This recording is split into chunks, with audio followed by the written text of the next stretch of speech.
license eno ne tubeera n'eno.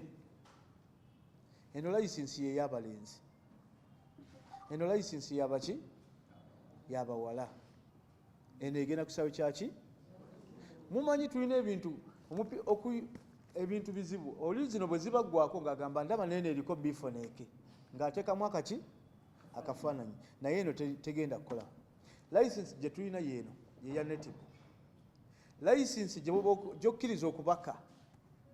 Luli twafuna obuzibu ffe twabuleeta.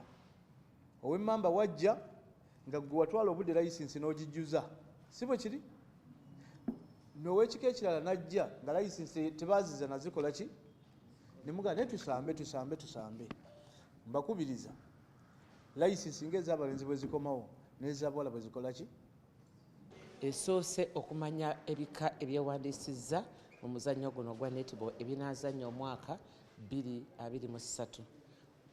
Tuyise mu bwe twakola omwaka oguwedde ne tutunuulira waali awalungi era n'awaatusoomooza ne tulowooza tunaakola tutya omwaka guno okulongoosa mu nsonga ezitaatambula bulungi omwaka oguwedde. Tutunuulidde tukutte obululu bategeezezza ebibiinja bwe tugenda okuzannyira. Omwaka guno tugenda kuzannya nga last year. Tutandika mu olwaleero format teams ebika 5 mu bibiinja, ebibinja 6, then tugende ku round of 16, tulyoke tugende ku quarter semi ne finals.